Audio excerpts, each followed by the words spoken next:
Hi. Happy Friday. So, today I was pondering the download I got was making a non-attachment. Non-attachment, I've covered it a little bit in the past. But non-attachment is has a lot to do with growth, and I'll tell you why and how that works. Uh, Anytime you're attached to, let's say, either an energy that's being projected at you or an energy that you're holding on to in the past, it always limits your creative potential in what you're doing now and limits your ability to transmute energy. There's so much to cover here. I'll give you start with an example that I put a post in somebody's YouTube video. It was either yesterday or the day before. So I just saw somebody that had a cat that looks just like my cat. And so I made a comment. I said, hey, look, I have a cat just like that, but he is such a pain in the butt. Whenever I get down on the floor and do yoga in the morning, he comes up to me and starts molesting me. And I used that word, not even thinking about it, because that's a word that, we used all the time growing up, just as somebody bothering you, right? But so immediately I think it was within like 30 minutes to an hour, I got somebody coming on to my cause. Hey, we don't, use that kind of language, in a healed channel. And I sat back and thought about it. And so I revised the comment and said, yeah, I probably should have used better words there. The cat was bothering me, whatever. And then the same person that, tried to correct my comment came in and said, hey, your demons are showing, better luck in 2024. I just said, good job, Demon Slayer. Right? Because, it's like, so that, more than likely, the person that probably made that comment maybe had, and maybe it was just honest mistake, or generally I don't try to regulate comments in people's stuff, right? You read through comments, and if you find something that's supportive, great, support it. But if somebody's saying something, that you just don't agree with, I just don't mess with it, right? Because it's not my job to, regulate somebody else's YouTube channel. It just doesn't make sense to me. On the same side, it's like you have to stay in non-attachment when somebody projects an energy at you, and you have to think, okay, what's going on here? Maybe I don't know. So you always stay in non-attachment, and non-attachment has a lot to do with, when you're leaving people in the past, to make sure that you're not, energy's not being drawn and like obsessing over someone. Social media has created this animal where social groups that you might not resonate with anymore might still be trying to draw your attention. And if you're getting your attention drawn into groups that maybe you don't resonate anymore, it's pulling you away from whatever it is you're trying to create for yourself, if that makes sense. And so they're still projecting an energy. All of us are projecting or reproducing an energy of wherever we're at. And so that's what you're attracting into your environment. And I'm always questioning everybody's projections of energy and statements that they make. Like, for instance, somebody made a post about coaching today. And, coaching is a way for you to help somebody that might need help doing something, and selling a service that way. But, I like to look at, there's always two sides to the coin, right? There's always two sides to every coin. And so I just posed an honest question because I like to hear people's responses when I pose this question. And if you're watching this channel, you always know this question. So if you're selling a coaching service to someone who already has money, do they need your advice? They already have money. Shouldn't you just be advising them to create something for themselves? Now, there's flip sides of the coin. I think coaching has a lot of specific purposes. Like, I could find somebody that I need help like training me how to do something, or teaching me how to do something specific, if it's a specific skill set. But if I don't have the money, I've got to learn it for myself, right? So unless you're partner with people that have that skill set, then you've got to pay somebody else to take, because you're paying for someone else's time, and time is money in our economy. But is time money? I don't know. That doesn't make sense to me. My time is worth more than any monetary value I can place on it, which is why I, have promoted people to give their time freely to each other, and then whenever they need something, just ask for it. And if you're in a place where you can always do that for yourself, then you'll always receive what you need. And if there's anything you want to learn, I mean, there's so much information out there. You can always learn something for free. There really isn't anything that you can't learn for yourself in today's society that you can't probably get for free somewhere, right? And so, to me, coaching is a field that's going to be going away, that we're going to be partnering together, and I'm staying in non-attachment, non-judgment, because coaching had its purpose for a short amount of time, and coaching was there to help a system that was feeding off of each other. But unknowingly, that coaching service stayed in that same energetic pattern, because you're actually feeding on the entity that's feeding on itself in order to help it, if that makes sense, right? So somebody that is internally conflicted needs coaching to follow their inner, instead of just following their inner guidance to see what it is they need to be doing for the people around them. And so you don't want to judge that situation. When you're seeing it from a higher perspective, it's just working from conflict to no conflict and trust into a co-creative system. So if any of you are watching this video and you guys are coaches, please don't, I am not, in any way throwing blame or judgment in any way, right? Because we're just moving from one thing to another, and we're going to start seeing, and I got confirmation on this earlier today, and it's something that I've been seeing in the market. We're going to start seeing very, very large corporations start to crumble. I don't know in what ways, but and it all has to do with the controlling of energy, right? When somebody's pulling off of you all the time, and you realize that you're just pouring your energy into someone else, and you're not getting an equal exchange of energy, then you're just gonna, this biofield we're living in, everyone's growing more sensitive to the energies around it. As that sensitivity heightens, then more and more people are going to start pulling away. I wrote a article on theheartchakra.com, or the Heart Chakra News, that I started on LinkedIn. I might pick that up next month. I haven't decided whether I'm going to pick that up. I wrote 4 episodes. I wrote a 5th episode about Kung Fu Hustle and The Hook, but I don't know if I'm going to put that in my second book or if I'm just going to throw that in an article. I haven't decided. I really want to work on the second book and just make it something for people to read and understand how to control your energy, how to stay in non-attachment so you continue to grow, and then you become more sensitive to when it feels like somebody is pulling off your energy, if that makes sense. And staying in non-attachment and being able to keep that, because you want to stay in unconditional love for everybody and just allow people to go through whatever it is they need to go through, until you start getting in relationships where you're propping each other up and you're just pushing into each other. That's a healthy relationship and a healthy group to work in.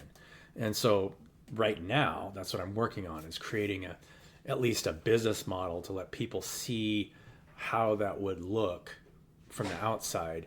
And there's a lot of different ways when you get into bigger and bigger organizations, how that starts to function, especially when decisions need to get made, when there's conflicting interests in a business. I've been involved in just about every possible scenario you can think of where you have competing interests, because I worked for Grant County PUD, or a dam that has For one thing, they have so many external controls that they have to worry about. I can't think of another business entity in the world that has more external controls placed on them than a publicly owned utility that is accessing a local water source.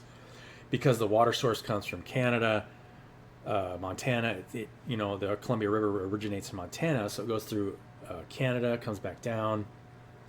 And so there's Columbia River agreements. There's fish recovery efforts. And all these external controls are put on it, and at the same time you have, from the inside, in order to manage the thing, you have preventative maintenance, corrective maintenance, serving the public, because you're actually providing a service for the public. So, I mean, managing that is a real struggle. And I saw the struggles that management team went through, and all you have to do is follow the control circuit. And this is true for your own life. If you follow the control circuit for your own life, manage your external controls, stay in non-attachment to the outcome, and continue to provide positive creative energy for your environment. And that's how you change any system from the inside out. You keep breathing into it. And you have to be patient. Right? It's a long it's not easy. It's not going to, it doesn't happen overnight. There's nothing you can do. All you can do is stay consistent, and it will test your faith. And even people that are living in some kind of illusion or delusion that are attacking you. And I hear a lot of stories on YouTube and other places, and even personal stories about people that are, been spiritually attacked in some way or some way. The best way to do that is to stay in non-attachment. And when you're just cutting it off, say, hey, look, we're not in the same place right now. I'll catch you later. When it feels like if I'm resonating with you, reach out and I will work on my discernment later, and I'll let you know if I want you in my life, right? As simple as that. I get no less this week alone, and this is for me, and I don't know if that's somebody, I stay in non-attachment, right? I don't judge, but I get one reach out a day on LinkedIn. Somebody reaches out to me and says, hey, my boss would like to get a hold of you because it looks like you've got a lot of talents and abilities on your LinkedIn profile. What's your WhatsApp number or phone number? And I'm just like, hey, here's my Calendly link. I'd love to meet up. You can use my Calendly link or I can use yours. Simple message, right? Let's have a meeting. And they're like, my boss, doesn't do meetings. I just need your WhatsApp number or phone number. Delete immediately, right? Why would I? If there's somebody that is unwilling to meet with you when they reach out to you, cut them off, right? What's the point? There's no, there's somebody just there trying to draw your energy, right? Because they're trying to get you involved in like a texting relationship.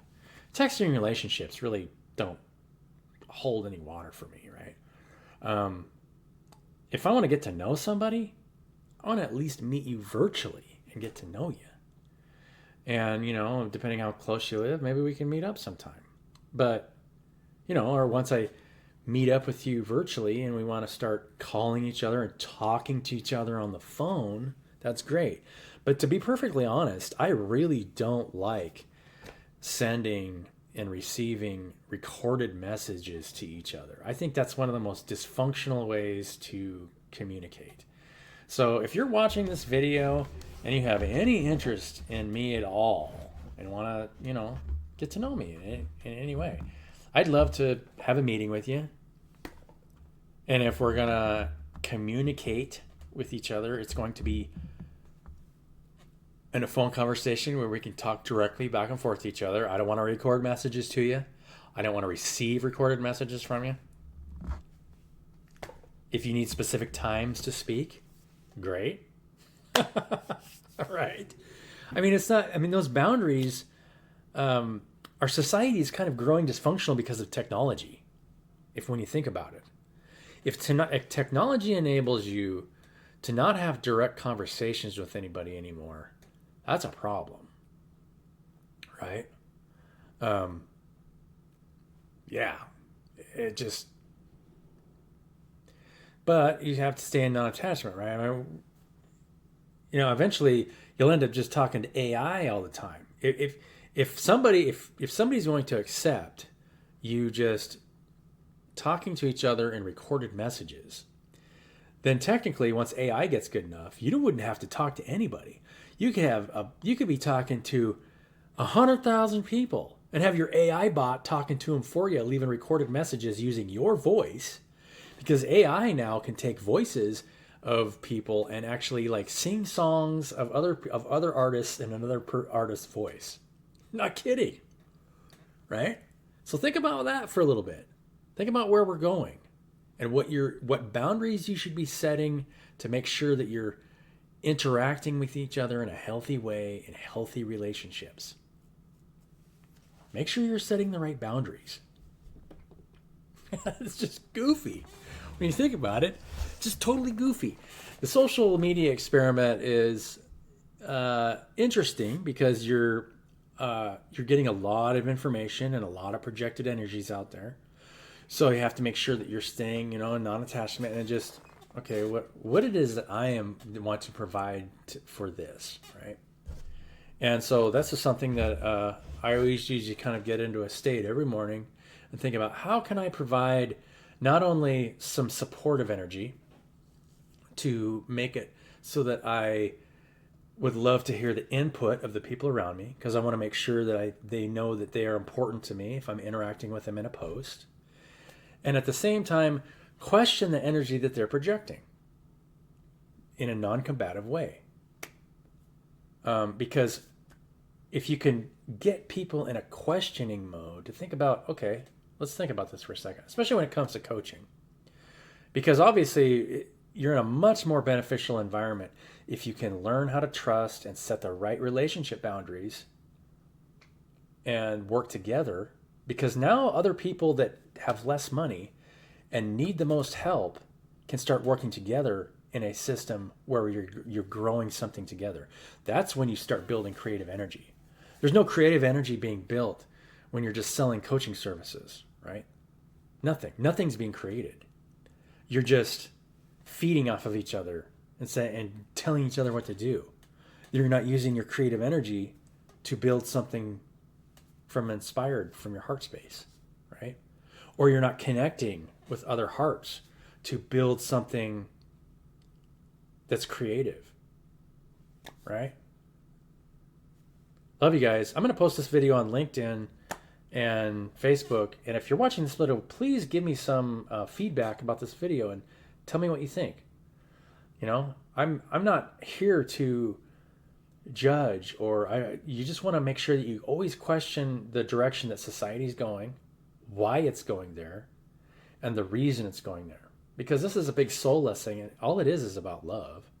And it's about how you're loving the people around you so that you can receive the same love that you want to give them back, right? It has nothing to do with trying to make money, it's all about love, about how you're breaking down the boundaries to make sure that people understand that you want to prop each other up and value each other and share in each other's abilities with each other in a very clean and energetic way without running through any kind of conflicting, things, right? So I love you guys. I hope this message was helpful for whoever needed to hear it. If you'd like to connect with me, I think there's a link in this, or you can contact me at bcurtis@bcurtis.org. You can support this channel if you'd like to. I think there's a link. If you'd like to support me or the work I'm doing, you can check out circuitbreaker.com. Circuit Breaker with a K. Yeah. And this is the work that I want to do, right? To make sure that we're connecting in a way that is going to prop each other up. And in that way, we're expanding our auric fields. This is another thing that happens when you stay in non-attachment. You're expanding. If you watch a tree grow, expansion is painful. It's all patience and just moving forward. And when you're not focused on money and you're only focused on propping each up energetically, it forces you to overcome pain that nobody else is having to go through. I can tell you that from firsthand experience. Right? Readers go through this, tarot card readers go through that. And that's why one reason I've always loved watching tarot card readers, because they've built a channel up and just naturally attracted what those people need to hear from spirit, right? And so just by me speaking, a lot of the things that I said today, I had no idea what I was going to talk about. But whoever's watching this obviously needs to hear that, right? So, love you guys. Have a great day, and we'll catch you later. Bye.